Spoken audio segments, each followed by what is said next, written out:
My name is Alex and I'm here in Canberra, Australia, and I'm going to take you on a tour of our backyard garden here. So we have quite a few beautiful plant starts. Lavenders, straw flowers, pansies, more beautiful lavenders.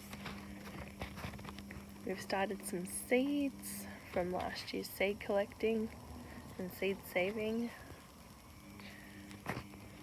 These ones we ordered because we thought we'd have a go at growing the Styrian holeless seeded pumpkins, which is most commonly known as the pepitas. These is baby corn. Here we have some normal sweet corn, some borage, some sunflowers. I'm very excited for those. We love sunflowers. And we've got some more pumpkins. Now they're a bit yellow at the moment, and I don't know if they've gotten too cold or if it's lack of sunlight or a bit of both.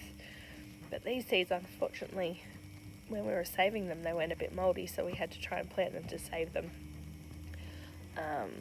And unfortunately, although we kept them in the house overnight and brought them out in the daytime, they just don't seem to be doing too well. I'm hoping when it warms up, they will actually pick up. Oops, sorry about that.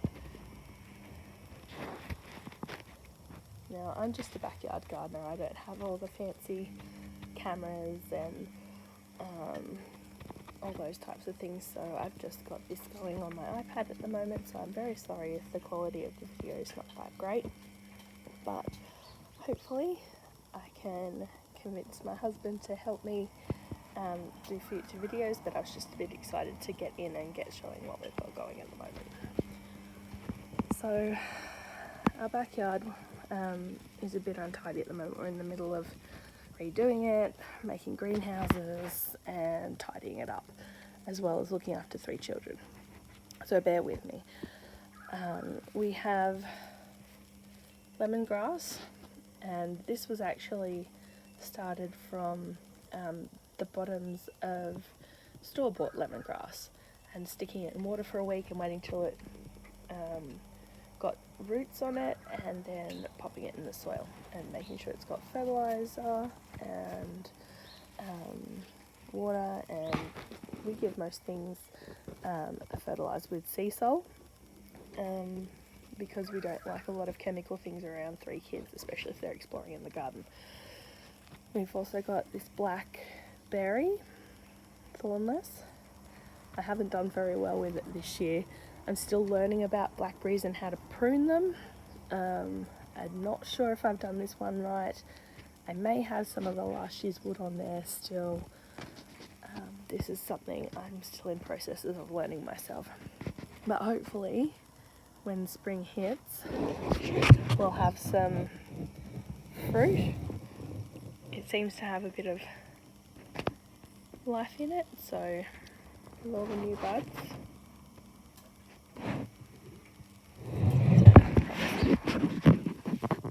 Down here looks a bit of a shambles. Again, something I'm learning about is raspberries. So these are the ones that are the 2-year variety, and most of those are the 2nd-year canes. I think I may have some of old canes. I think I'm too afraid to prune the wrong ones and not get a proper harvest, so I'll wait till spring and see what actually starts budding, and then basically trim out and pull out the ones that aren't showing any signs of life.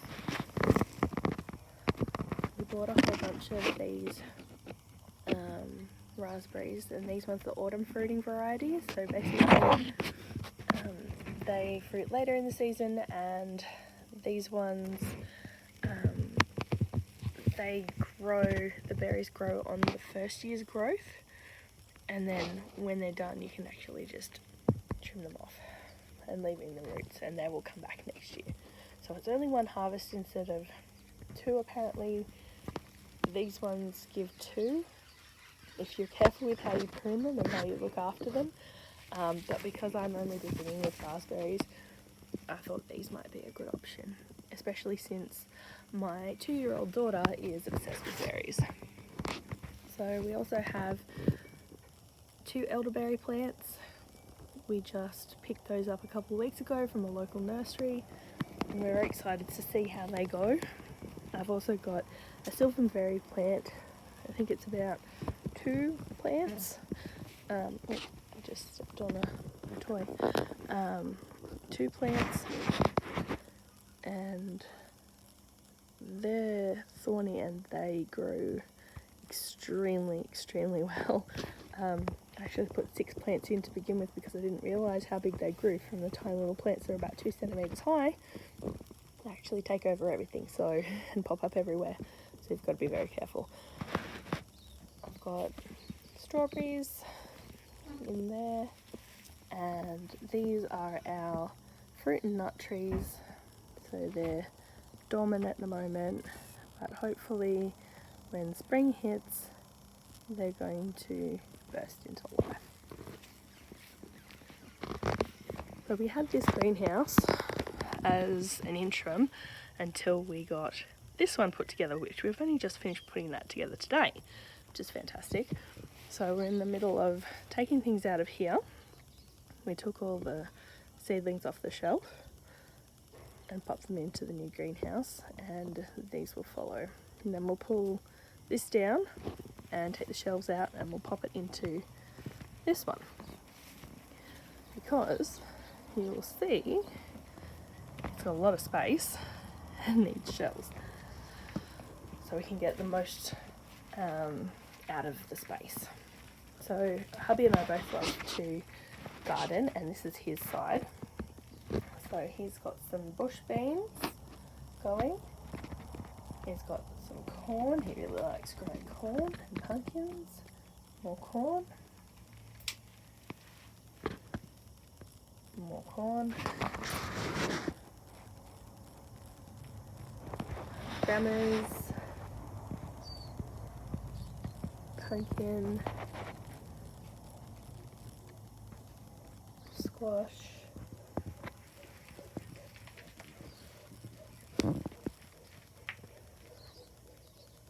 Those.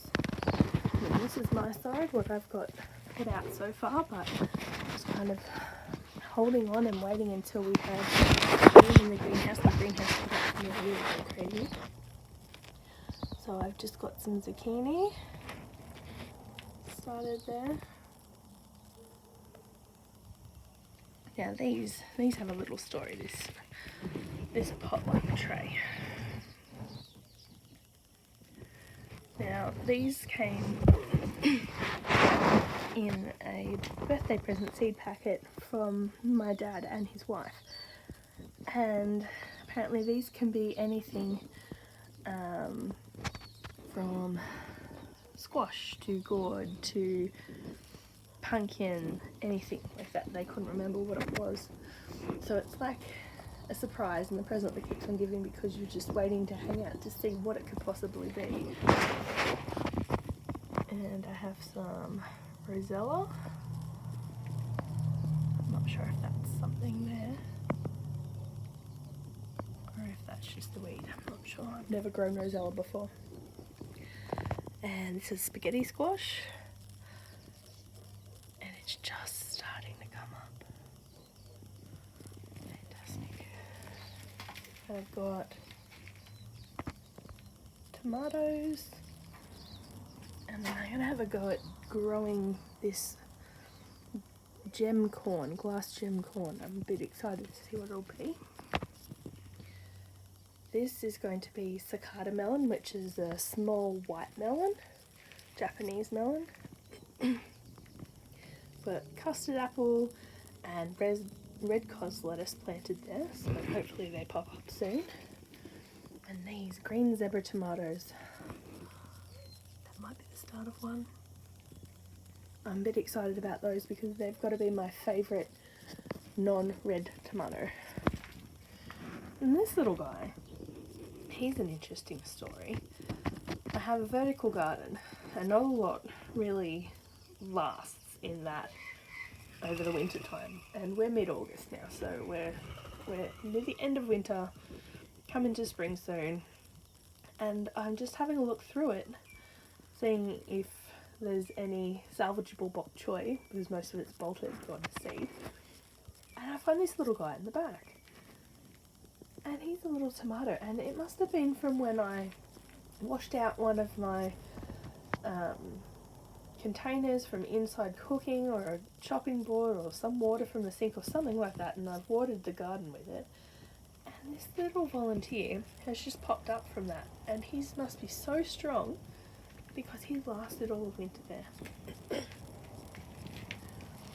So I have some more glass gem corn planted there. Licorice basil. The idea of that fascinates me because I love basil and I love licorice, so we'll see.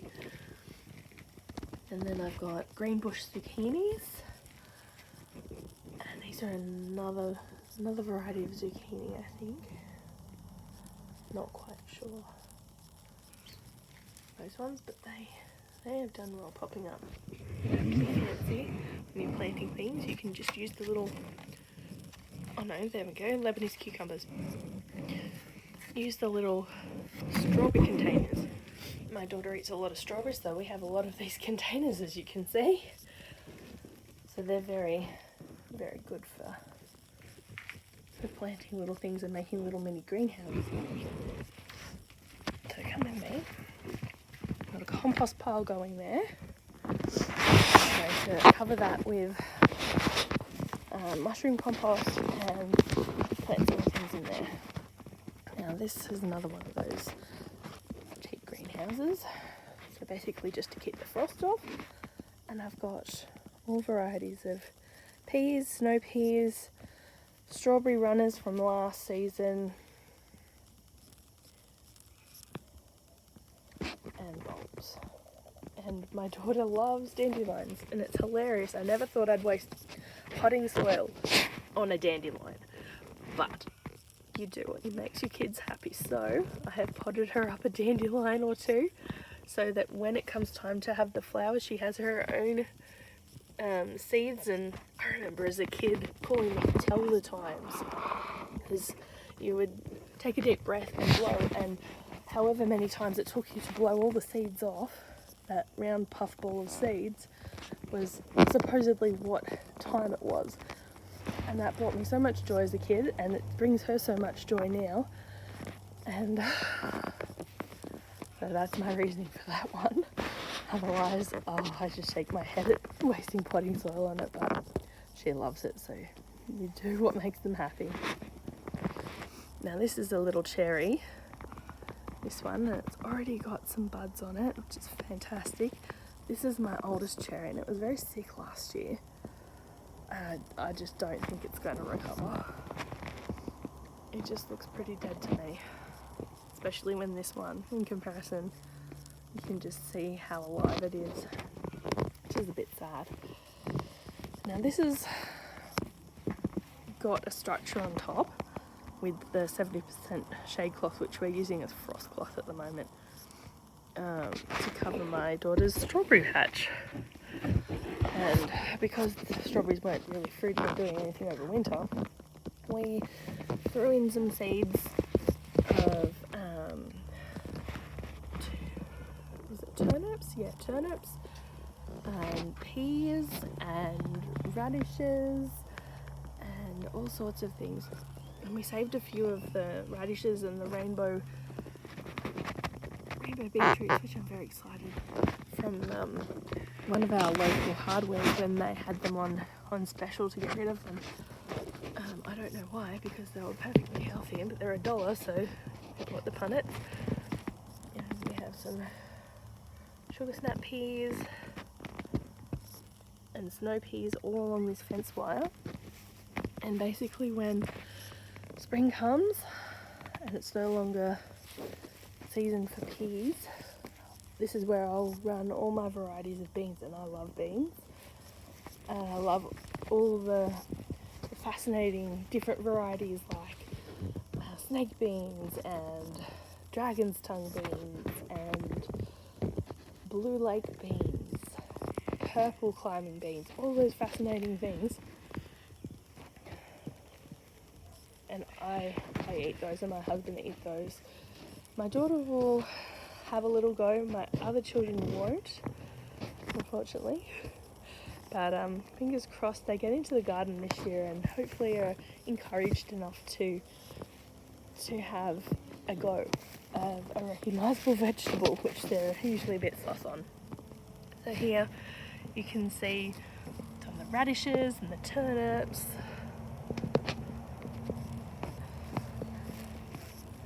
My children love organising all the little decorations there, so I'm sure the configuration of those will change each week as we have a tour. So this is my frost protection area for most of my fruits and veg that I thought just need a little extra help. So this was an experiment. It was originally a planter that had strawberries in it, as you can see in the base, and then I thought, what a waste over winter, so I just chucked in a tomato cage and popped some snow peas in it, and they've been going the whole time. Now they were almost done, as you can see from the bottom, but the top still has a lot of life, a lot of flowers, and I think this might be its last harvest. But I had to actually add some more chicken wire on the top because they actually grew taller than I thought they would. They're actually so successful under here with the extra protection and water.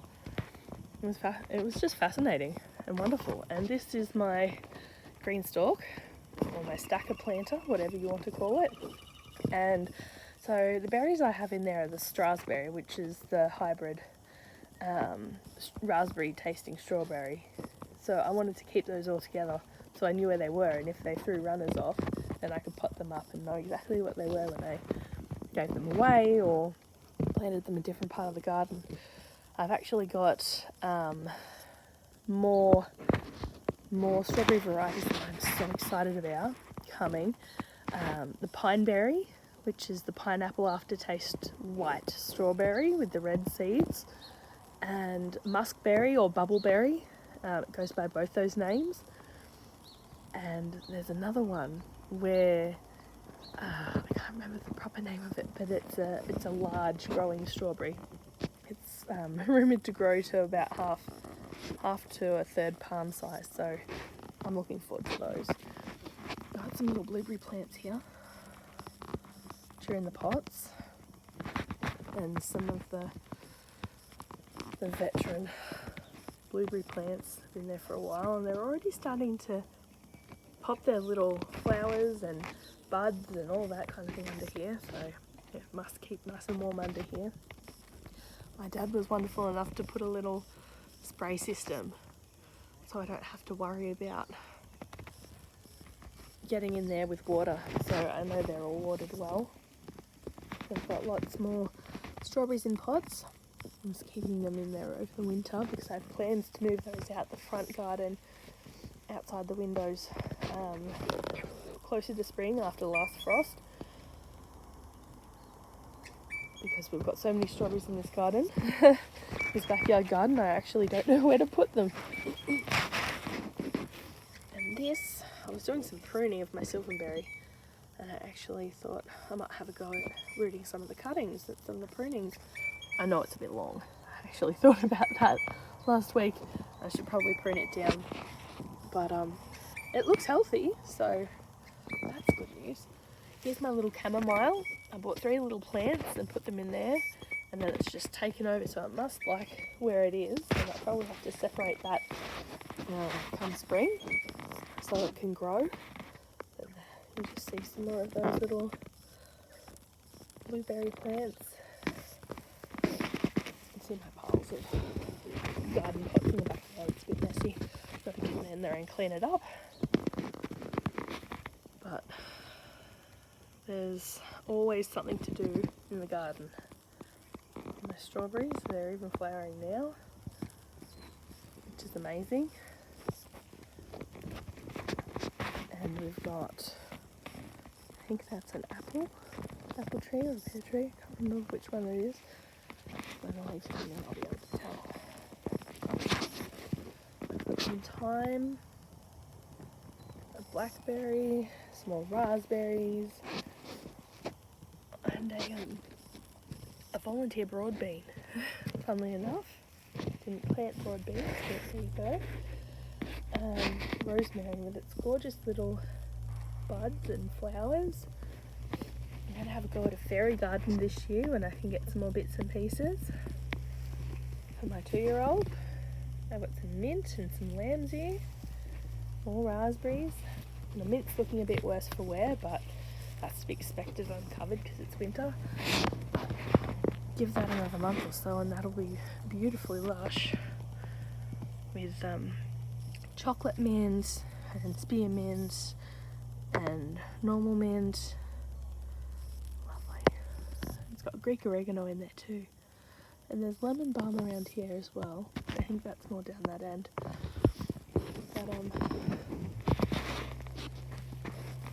sort of hiding at the moment. Some beautiful lavender. I love lavender. I want to have a go this year at preserving some and making things like lavender syrup and lavender sugar and all those wonderful, yummy, delicious, exotic things. And I've got, this is the vertical garden I was talking about. Sorry for the noise in the background. My neighbour's getting some help redoing their backyard, which is wonderful. Everyone's getting in the almost spring spirit. Put some little lettuces. Not much survives up the top here, no matter what I try and put up here.